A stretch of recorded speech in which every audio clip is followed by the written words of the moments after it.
Good morning. Here's the NBC News from around the world. This is James Stevenson reporting from the NBC Newsroom in New York. And later we'll hear from NBC observers overseas.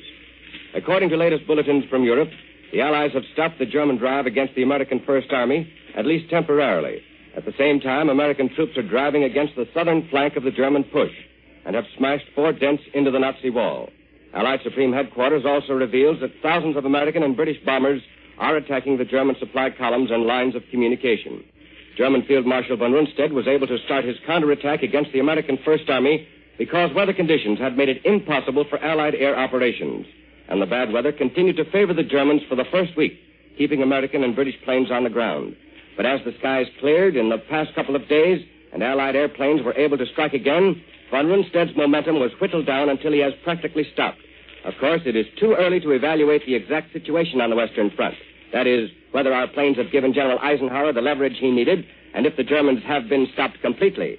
The news blackout by Allied Supreme Headquarters is such that information is about 24 hours late. But from the news we have, it does not appear that this is the end of von Rundstedt's drive. As a matter of fact, although the Germans have lost most of their momentum, they still maintain the initiative. And that means they are still much on the offensive, while the Allies are confronted with all of the vast problems which plague the defender who is being pushed back. The final answer to this present phase of the war on the Western Front will probably rest on Germany's ability to maintain a flow of supplies and reserves into von Rundstedt's massive drive. Many people have wondered where the Nazis got the men and equipment to enable them to make such an all-out offensive. It was thought that Germany had reached the bottom of her manpower barrel and that her supplies and reserves were very limited. But now, that seems to have been the result of Nazi propaganda, something that the Nazis themselves led everyone to believe in order to create an overconfidence among the Allied leaders and people.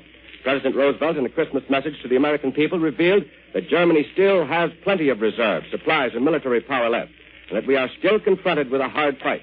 The president hinted that this war may not be over even by the end of next year, although he expressed the hope that we might find ourselves at peace by next Christmas. American headquarters in Paris announced today that Major Glenn Miller, director of the American Army Air Forces Band and a former popular orchestra leader in the United States, is missing on a flight from England to Paris. Miller left England on December 15th as a passenger aboard a plane. No trace of the plane has been found since. His Air Force band had been playing in Paris, but no member of the band was with him on the flight.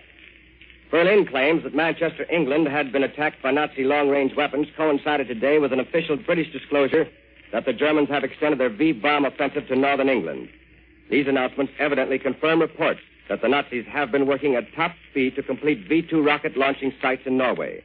It is not clear from today's reports whether the Germans are using V-1 flying bombs, rockets, or both in these latest attacks. And that's the morning's news from around the world.